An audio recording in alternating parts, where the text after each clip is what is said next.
Hey guys, so when I decided that I really wanted to start making some serious money from my coaching business, I was living in New York and I came across a Jewish mentor who started teaching me about money. And he gave me some really valuable advice. He said, there are 5 different types of people that you're going to need to disconnect from in order for you to succeed in your coaching business. And number 5 is the one that nobody talks about. And he said, you need to make a decision on whether or not you're willing to do this journey. But most of these people are already showing you their true colors. Just stop ignoring the signs. So the first type of person is the fair-weathered friend, okay? Fair-weathered friend who only calls you when they need something. When my marriage broke up, my daughter's best friend's parents stopped replying to my messages. They stopped inviting us to places. My daughter was absolutely devastated. And then when I started winning awards and people were tagging me on social media, suddenly they wanted to catch up. I passed. Second is the family member who really loves you, but they're the first person that says, I told you so, or who did you even think you were to try that? And then just go silent when things do work out. So I still love them. I just stopped sharing every detail with them. Okay. The third is a coach or mentor. So this rabbi actually warned me about this in 2004. He said the coach or mentor who gets triggered when you outgrow them, the one who you paid and supported you, but will go cold when you start getting results that rival theirs. They'll be insecure and they'll start making up meanings that don't make sense to anyone else, okay? It's just their own mental mess, and who will plant subtle doubt. And I actually had someone tell me, don't do that, you'll fail, okay? So I was really, really blessed that I had already been given this advice, and also by Dr. Demartini, that when you start outgrowing your coach, they'll act funny, yeah? What they really mean is, please stay small. It makes me feel more comfortable when you're small.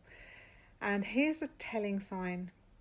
These kinds of coaches will collect favorites. They'll collect raving fans and they'll have a posse around them, yeah?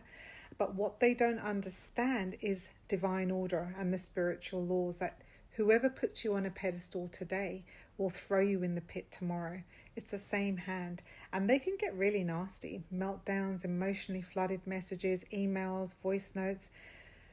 The advice I was given, exit quick, right? But my lesson that I had to learn was staying around these people, absorbing their emotional shrapnel for way too long.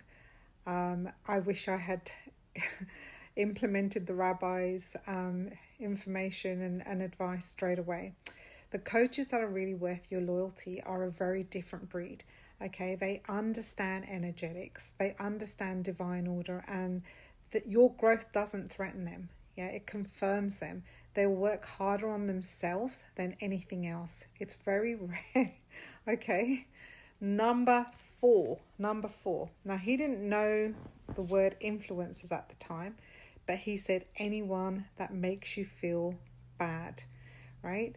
I have updated this to say influencers that you see that make you feel like you're losing at life, right? Complete strangers giving the impression that they're winning and you're comparing yourself into paralysis. This is one of the biggest reasons coaches don't start. Now, some of these influencers are outright lying, because I've seen them, I've known them in the last 23 years of being a coach. In private, I see that their private lives, their personal lives look nothing like what they're showing on camera. It's a big fake smile in public, but in the back, no, nothing like that. They're really incongruent. They lost my respect, so I unfollowed them. Now, here's the thing. You can cut the first 4, but remember I said 5 is the one that people do not talk about. They're not the enemy. The 5th one is. And that person is a version of you that lives inside you, protecting the 6-year-old who got punished for failing. But you're not 6 anymore.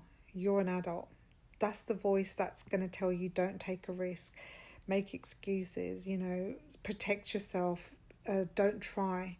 And this voice cannot run you now. Stop looking for external permission and approval. Build it internally. And that's when everything will change for you.